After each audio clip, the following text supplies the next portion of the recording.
22వ అధ్యాయాన్ని మొదటి వచనం నుండి మనము ధ్యానము చేసుకుందాం. ఒకడు ఎద్దునైనా గొర్రెనైనా దొంగిలించి దాని అమ్మినను చంపినను ఆ ఎద్దునకు ప్రతిగా 5 ఎద్దులను ఆ గొర్రెకు ప్రతిగా 4 గొర్రెలను ఇయ్యవలెను. చూడండి ఎంత తీవ్రమైనటువంటిదో. ఎద్దును గాని గొర్రెను గాని దొంగిలించి దాన్ని అమ్మినా చంపిన దొంగతనం ఒక నేరం, దాని 2 మళ్ళీ అమ్మటం మరొక నేరం, మళ్ళీ చంపటం ఇంకొక నేరం. దొంగిలించి అమ్మేసినా దొంగిలించి చంపేసిన ఒకటే శిక్ష. 5 ఎద్దులు ఇవ్వాలి దొరికితే, అంటే 500%, 100కి 500 ఇవ్వటం. అదండి ఎంత చాలా పెద్ద శిక్ష. గొర్రెకైతే 4 రెట్లు, 4 గొర్రెలు నీటు, ఒక్క గొర్రెకి 4 గొర్రెలు వేయాలి. ఎవడు దొంగిలిస్తాడు చెప్పండి? ఇక ఒక్క గొర్రె దొంగిలిస్తే దాన్ని మళ్ళీ అమ్మితే వాడు దొరికితే 4 గొర్రెలు వేయాలి. చంపేశాడని తెలిస్తే 4 గొర్రెలు వేయాలి.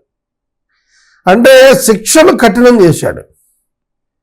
దాని వలన వాళ్ళు అపరాధం చేయకుండా జాగ్రత్త పడతాడు. దొరక్కేమవుతాడు? దొంగ దొరుకుతాడు. అమ్మాలి అంటే రుజువు దొరికేస్తుంది. చంపాడు అంటే వాడన్నా భుజించాలి, లేదంటే ఎవరికన్నా పెట్టాలా, ఇవ్వాలా, అమ్ముకోవాలా, లేకపోతే చంపి అక్కడేం దొరికేస్తాడు.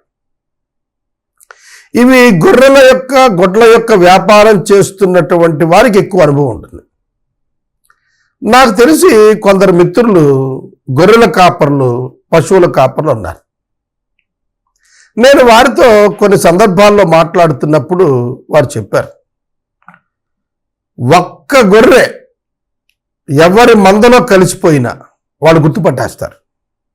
ఒక గొర్రె వేరొకరి మందలో కలిసిపోతే కూడా గుర్తుపట్టేస్తారు. 100 గొర్రెలు ఉన్నవాడైనా 500 గొర్రెలు ఉన్నవాడైనా సరే వాటిని పర్సనల్గా గుర్తెరుగుతాడు. అది ఇంకొక చోట ఉంది అని అంటే చాలు వాడు గుర్తుపడతాడు. అలాగే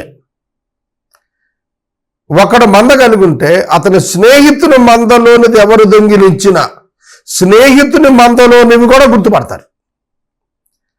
ఇప్పుడు ఉదాహరణకి ఎద్దు చూడండి, అన్ని ఎద్దులు ఒకలానే కనిపిస్తే సాధారణమైన మనకి, కానీ ఆ బిజినెస్లో ఉన్నవాడు ఆ ఎద్దును గుర్తుపట్టేస్తాడు. అంతెందుకు, కొరియా, జపాన్, చైనా దేశాల వారి యొక్క ఫేసెస్ క్రొత్తగా చూస్తున్న వారికి అందరూ ఒకలానే ఉంటారు. అలాగే ఇండియాలో మిజోరాంలో, గోర్ఖాల్యాండ్లో ఉన్నటువంటి వారి ముఖాలు అందరూ ఒకలానే ఉంటాయి, కానీ అక్కడ వారు సులువుగా గుర్తుపడతారు. కాబట్టి దొంగతనానికి ఛాన్స్ లేదు. ఒకవేళ ఎవడైనా కక్కుర్తిపడి దొంగతనం చేస్తే దొరికిపోతాడు. ఒకసారి దొరకకపోయినా ఇంకోసారి దొరికిపోతాడు. అప్పుడైనా సరే చెల్లించాల్సిందే విచారణ చేసినప్పుడు. అంటే ప్రజలలో ఆ కాన్షియస్నెస్ టువర్డ్స్ జస్టిస్, న్యాయం పట్ల ఒక స్పృహ వ్యక్తుల్లోనే క్రియేట్ చేశాడు దేవుడు. డైరెక్ట్గా చట్టం అప్లై చేసే పిటిషన్ ఇమీడియట్గా న్యాయాధిపతి దగ్గరికి వెళ్ళి ఇచ్చేస్తారు. వాళ్ళు అధికారి దగ్గరికి వెళ్ళి ఇచ్చేస్తారు. అధికారులుగా, న్యాయాధిపతులుగా ఉన్నటువంటి వారి వద్దకు వెళ్ళి న్యాయం కోరటానికి ఏ చిన్న లాస్ వచ్చినా కూడా వాళ్ళు నిలబెట్టేటువంటి కాన్షియస్నెస్ కలిగి ఉన్నారు, ఆ స్పృహ కలిగి ఉన్నారు. కాబట్టి అక్కడ చట్టాలు వేగంగా అమలయ్యాయి. దాంతో నేరాల సంఖ్య తగ్గిపోయింది. ఇండియాలో అసలు పిటిషన్ ఇవ్వరు. 90% పరువు కోసం తర్వాత పోలీస్ స్టేషన్కి వెళ్ళడం అయితే పెద్ద పాపం అనుకుని పిటిషన్స్ ఇవ్వరు. గౌరవనీయులు వెళ్లాల్సిన స్థలం కాదనే ఒక నీచ స్వభావం ఇండియన్ మెంటాలిటీలో ఉంది. పోలీస్ స్టేషన్లో పెట్టింది మన కోసమే, మనకు సేవ చేయటానికే వాళ్ళని పెట్టారు. కోర్టులు ఉన్నవి మన కోసమే, మనకు సత్వరమైనటువంటి న్యాయం చేయటానికే ఉన్నాయి. వాటిని వినియోగించుకోవాలి. కానీ ఎవరైనా వాటిని ఆశ్రయిస్తుంటే సమాజంలో వాళ్ళని కొంచెం డిఫరెంట్గా చూస్తున్న భావంతో భారతదేశంలో పర్టికులర్గా నేను గమనించిన మేరకు మరియు ఇతరుల అభిప్రాయాల మేరకు కూడా చెబుతున్నాను, people feel that it is a crime to go to the police station or to the court. అందుకే ఇండియాలో సత్వర న్యాయాలు జరగటం. ఇజ్రాయెల్ అలా కాదు, ఇమ్మీడియట్గా తప్పు చేశాడంటే వెంటనే అక్కడ పెనాల్టీ ఇమ్మీడియట్గా వచ్చేస్తుంది. కనుక ఇప్పుడు చూడండి, మాకు ఇండియాలో మోటార్ బైక్ మీద పెడితే హెల్మెట్ కంపల్సరీ అంటారు. ఈ చట్టం పెట్టి 2 ఏళ్ళైనా హెల్మెట్ లేని వాడు 90% తిరుగుతూనే ఉంటారు. ట్యాక్స్ ఈ పెనాల్టీ వేసే పోలీసు కూడాను దొరికిన వాళ్ళలో 1% పీపుల్కి రొటేషన్ మెథడ్లో వేస్తూనే ఉంటారు. అది it is for the collection of the fund అయిపోయింది తప్ప చట్టం అమల్లోకి రాలేదు.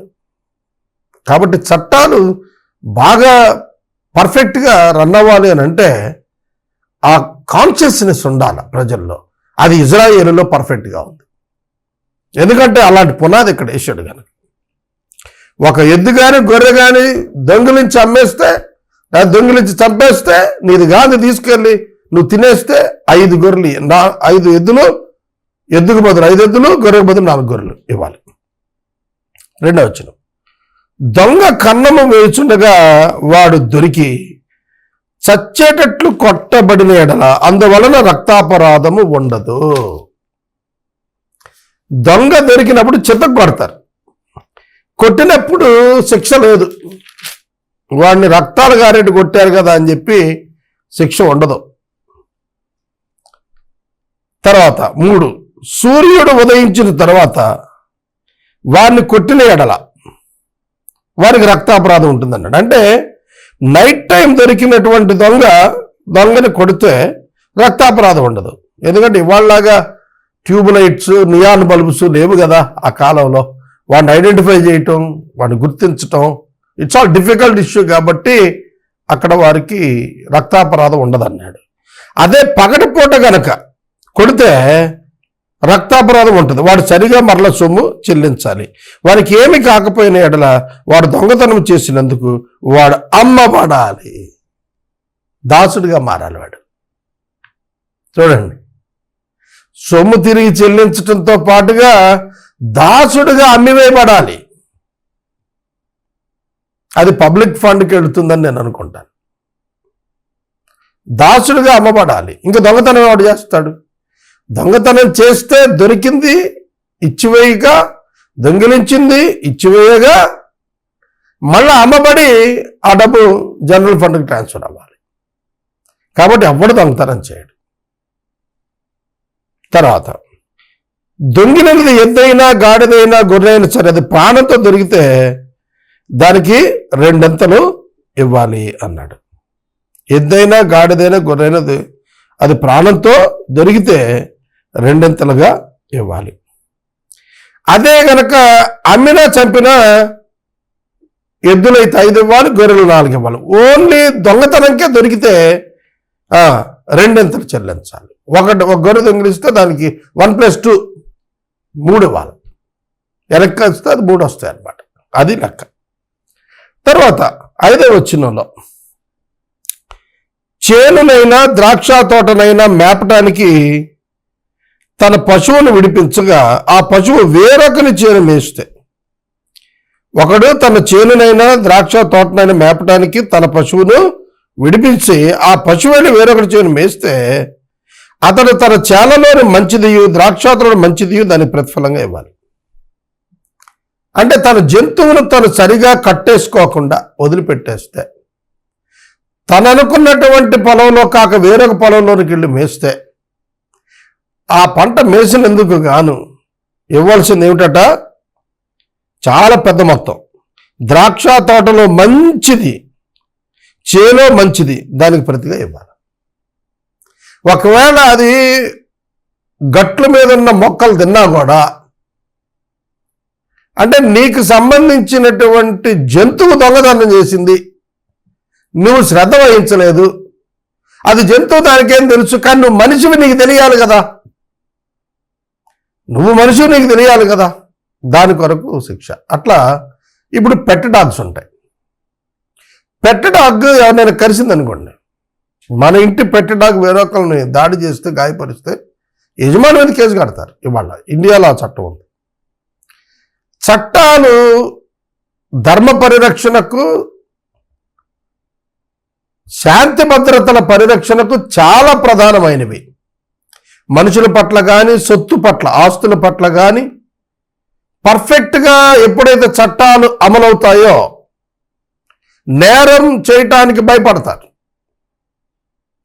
ఇవాళ భారతదేశంలో చిన్నపిల్లల పట్ల, మహిళల పట్ల చట్టాలు బలమైన ఉన్నవి, కానీ వాటిని ఉపయోగించుట బలహీనంగా ఉంది. ఆ కారణం చేత నిమిషానికి 4-5 రేప్స్ కానివ్వండి, స్త్రీలపైన అత్యాచారాలు కానివ్వండి, వేధింపు చర్యలు కానివ్వండి, ఎన్నో బలమైన చట్టాలు చేశారు. కానీ వాటికి రంధ్రాలు చేసుకుంటూ పోతారు. న్యాయ వ్యవస్థ దాని పని దాన్ని చేయనిచ్చేటట్టుగా పొలిటికల్ వ్యవస్థ, ఎగ్జిక్యూటివ్ వ్యవస్థ ఉంటే ఆటోమేటిక్గా నేరాలు కంట్రోల్ అవుతాయి. లంచగొండితనం కూడాను దానికి కారణం అవుతుంది. ఇక్కడ చూడండి, మనం ఈ కొద్ది వచనాల్లోనే 5 వచనాల్లోనే మనం ఎన్ని చూసాము. 6వ వచనంలో కేర్లెస్నెస్, 6వ వచనం చదువుతాను. అగ్ని రగిలి ముండ్ల కంపలు అంటుకున్నాయి, పంట కుప్ప కానీ, పంట పైరైన కానీ, చేనైనా కాలిపోయింది. అగ్ని అంటించిన వాడు ఆ నష్టాన్ని ఇచ్చుకోవాలి. పొలాలు పక్కపక్కనే ఉంటాయి, కొన్ని చోట్ల కంపలు తగలబెడతారు. కంప దేనికి? పార్టిషన్ కోసం వేసుకుంటారు. అగ్ని రగిలింది, ముండ్ల కంపలు అంటుకున్నాయి.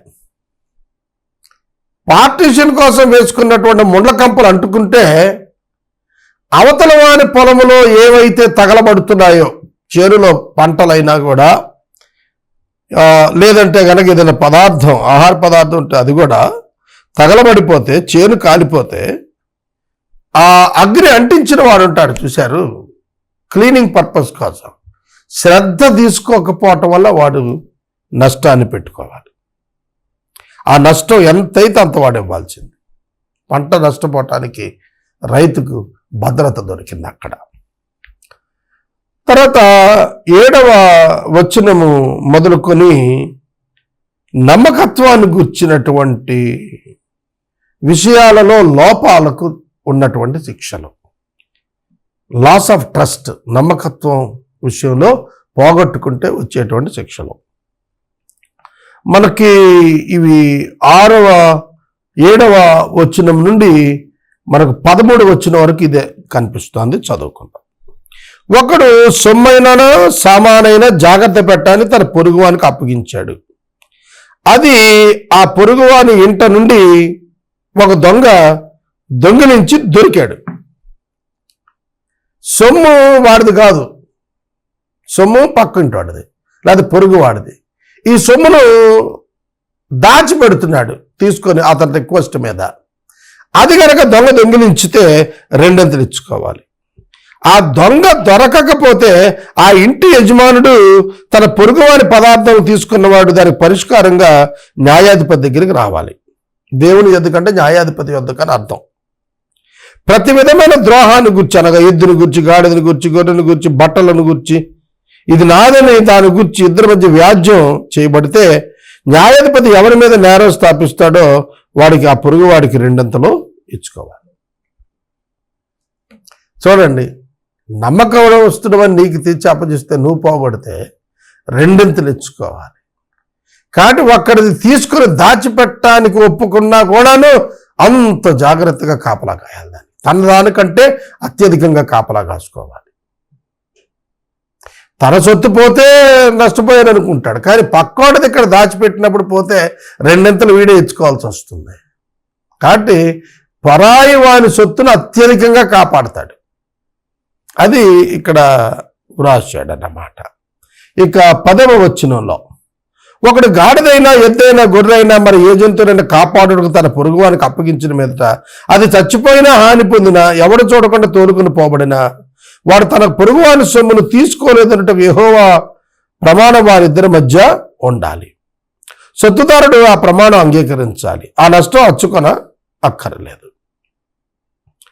జంతువును కాపాడటానికి పొరుగువానికి అప్పగిస్తే అది చనిపోయింది అనుకోండి, దానికి వీడేం చేస్తాడు?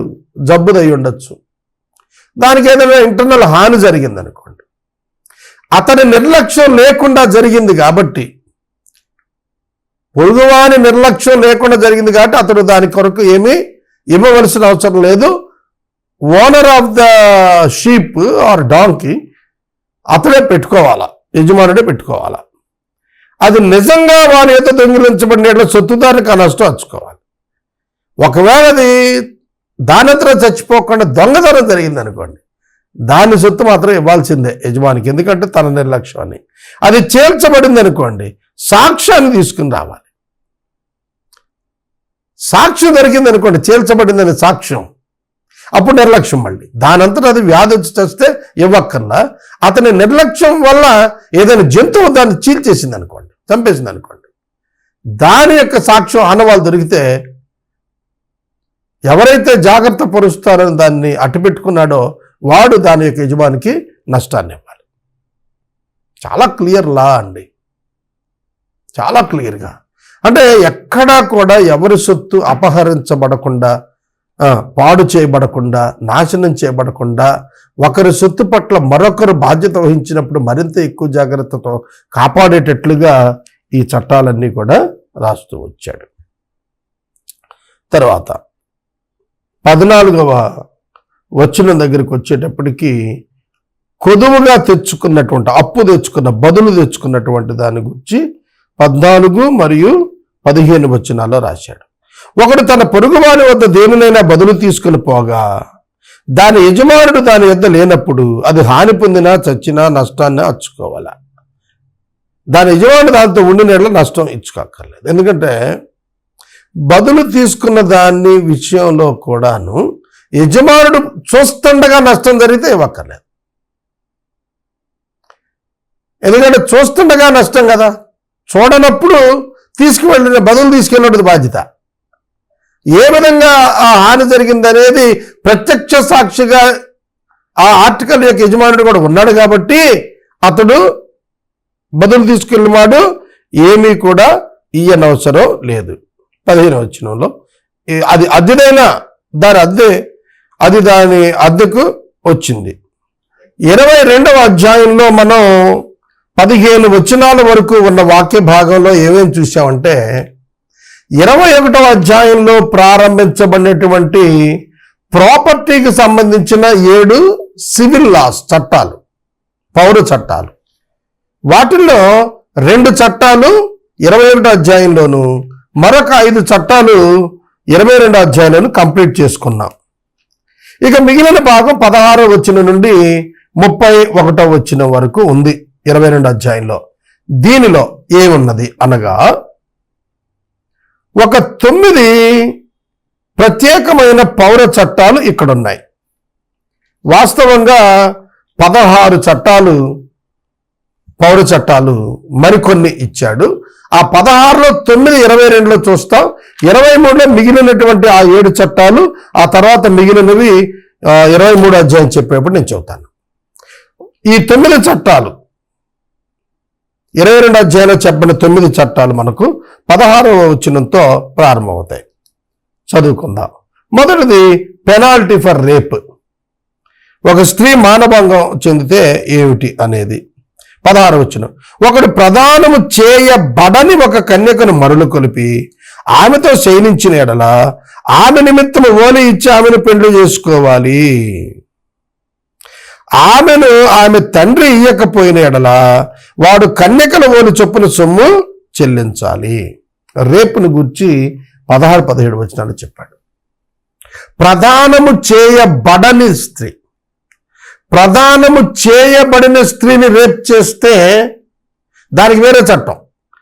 ఆమె పొలములో కేకలు వేస్తే ఆమెను విడిచిపెడతారు, రేప్ చేసిన వాడిని చంపుతారు.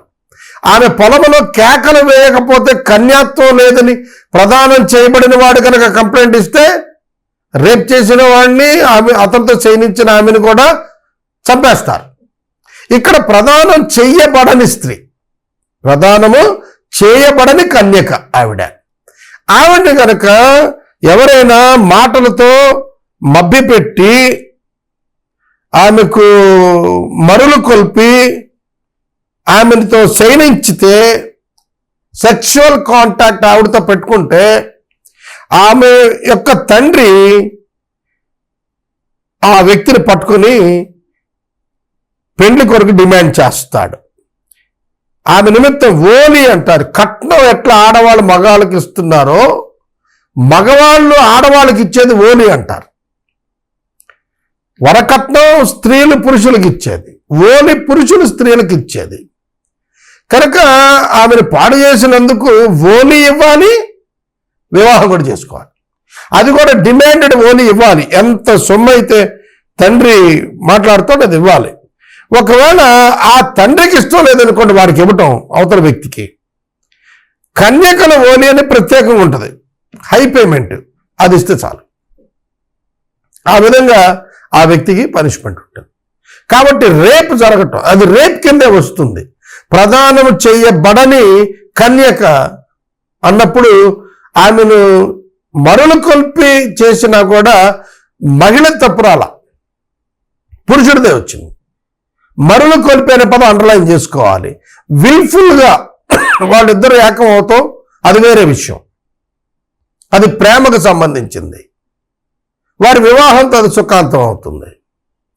విల్ఫుల్గా కాకుండా డిసైట్ఫుల్గా, మోసపూరితంగా మాటలు చెప్పి మభ్యపెట్టి పాడు చేసేస్తే ఆ పాపని, ఆ కన్యకని పాడు చేస్తే వివాహం చేసుకోవాలి, ఓలి చెల్లించాలి. తండ్రి ఇవ్వటానికి ఇష్టపడకపోతే ఒక స్పెషల్ ఓలి, కన్యకల ఓలి అని ఉండేది, చాలా పెద్ద మొత్తం, దాన్ని చెల్లించాలి.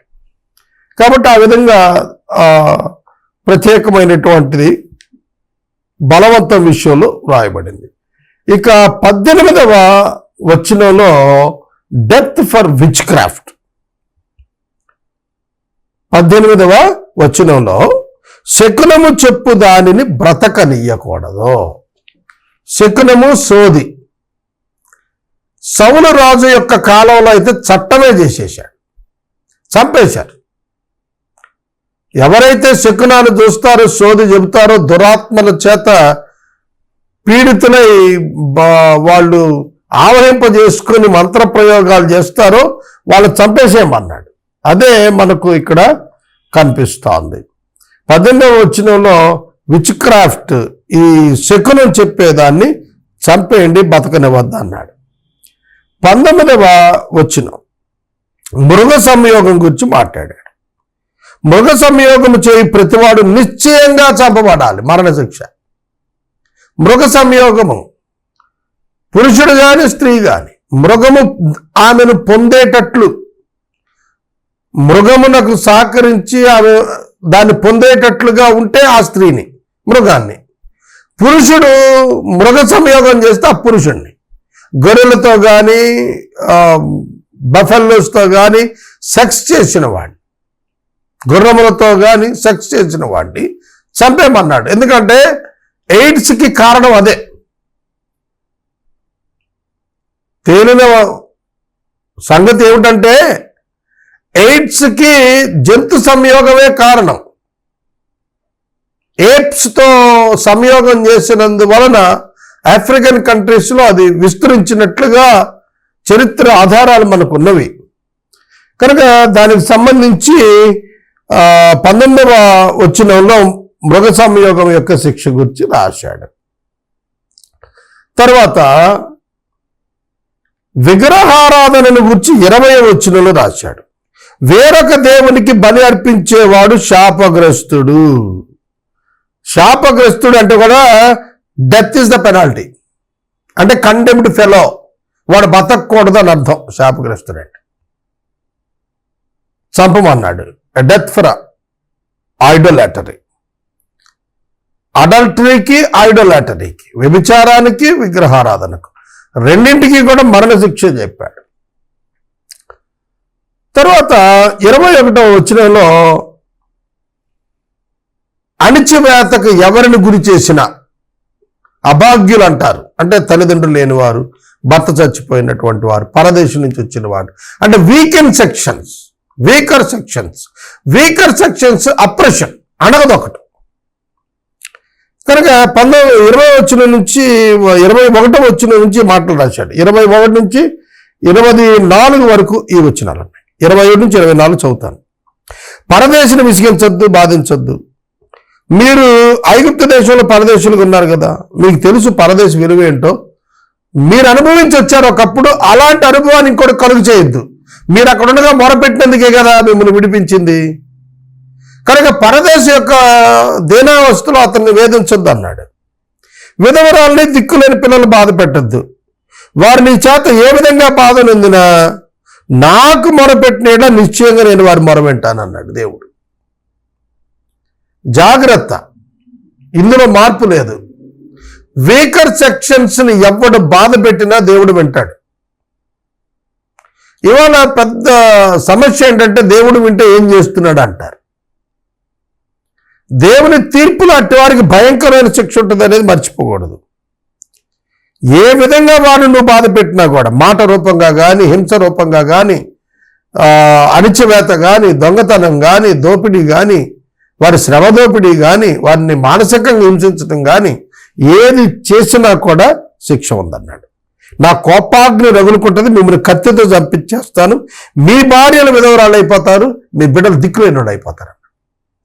దిక్కులేని వాళ్ళని, విధవరాళ్ళని జోలికి వెళితే మీ భార్య బిడ్డలు దిక్కులేని వాళ్ళు విధవరాళ్ళు అయిపోతారు. అంత కోపం దేవునికి. వీకర్ సెక్షన్స్ని, బలహీనులైన వారి మీద దారుణాలు చేసిన వారిని దేవుడు సహించడు అనేది, సమాజం కూడా సహించకుండా యాక్షన్కి వెళ్ళాలనేది చెప్పాడు. ఇక 25వ వచనం మొదలు 27వ వచనం వరకు వ్రాయబడినటువంటిది కన్సర్నింగ్ ఫైనాన్సెస్, ఆర్థిక పరమైనటువంటి వడ్డీలను గురించి చెప్పాడు. నా ప్రజలలో నీ యొద్ద ఉండి ఒక పేదవానికి సొమ్ము అప్పించిన ఎడల వడ్డీకిచ్చు వాని వలె వాని ఎడల జరిపించకూడదు, వానికి వడ్డీ కట్టకూడదు. పేదవాడికి ఇచ్చేటువంటి వడ్డీ ఉండకూడదు. వడ్డీ లేని రుణాలు ఇవ్వాలి పేదవారికి. ఇప్పుడు మనకి ప్రభుత్వాలు తక్కువ వడ్డీకి రుణాలు ఇస్తున్నాయి. డ్వాక్రా మహిళలని పెట్టి 25 NPకి ఇస్తున్నారు. కొంతమందికి అయితే వడ్డీ లేని రుణాలు కూడా ఇస్తున్నారు. అది ఇదంతా కూడా బైబిల్లో ఉన్నదే. ఇప్పుడు అమలవుతున్న చట్టాలు మాక్సిమం మనకి బైబిల్లో ఉన్నవి వాటి ఎక్స్టెన్షన్సే, వాటి నుంచి తీసుకోబడినటువంటి న్యాయ సూత్రాలే. కాబట్టి పేదవాడికి సొమ్ము అప్పిస్తే వడ్డీ అడగకూడదు. నీవెప్పుడైనా నీ పొరుగు వారికి వస్త్రం కుదువుగా తీసుకుంటే సూర్యుడు అస్తమించేటువంటి వేళ వాడికి తిరిగి ఇచ్చేయాల. ఎందుకంటే ఆ ఒక్క వస్త్రమే వాడికి ఉంది, వాడు సాయంకాలం అయితే చలికి బాధపడతాడు కనుక అది వాడికి ఇచ్చేయాలి. వాడు కప్పుకునేది కాబట్టి ఉంచుకోకూడదు. వాడి దేహానికి వస్త్రం అవసరం. వాడు మరి ఏమి కప్పుకొని పండుకుంటాడు? నేను దయగలిగిన వాడు కాబట్టి నాకు మొరపెడితే నేను దాన్ని వింటానన్నాడు. అంటే చూడండి, ప్రజలలో ఎంత పేదవారు ఉంటారు. వస్త్రాన్ని కూడా తాకట్టు పెట్టేవాడు ఉంటే, పెట్టుకునేవాడు ఉన్నాడంటే పావర్టీ ఏ లెక్కలో. అందుకే పేదలు మీ మధ్యనే ఉంటారని ప్రభువు చెప్పాడు. కనుక పేదలను కనుకరించేవాడు యెహోవా కప్పించిన వాడు అవుతాడు.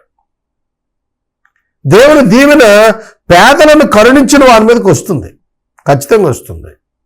కాబట్టి వాళ్ళను వేధించిన వారి మీద కఠినమైన శిక్ష వస్తుంది. తర్వాత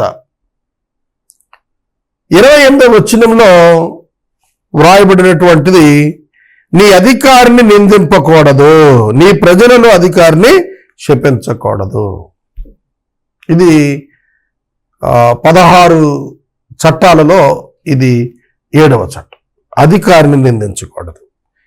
పౌలు క్షమాపణ కోరాడు. అతని అధికారిని నాకు తెలియదు, నీ అధికారులు నిందించకూడదని నీకు తెలియదు అన్నప్పుడు అతని అధికారిని నాకు తెలియదు, క్షమించమంటాడు. కనుక అధికారిని నిందించకూడదు. ఇప్పటికీ కూడాను ఒక హాట్ టాపిక్ నేను రికార్డింగ్ చేసే టైంలో రన్ అవుతుంది. మా ముఖ్యమంత్రి హైకోర్టు జడ్జెస్ మీద, సుప్రీంకోర్టులో ఒక జడ్జి మీద పిటిషన్ సుప్రీంకోర్టుకి ఇచ్చాడు. దాని మీద అది ఎథికల్ కాదని చాలా పెద్ద చర్చ ఇప్పుడు నడుస్తాం. అధికారిని నిందించటం అంటే న్యాయము తీర్చేటువంటి వాడిని, ప్రజల అధికారి అంటే జడ్జిని శపించకూడదు, నిందించకూడదు అంటాడు. నీ దేవుని నిందించకూడదు అంటే జడ్జిని అక్కడ దేవుని స్థానంలో పెట్టాడు, తీర్పు తీరుస్తున్నాడు కనుక.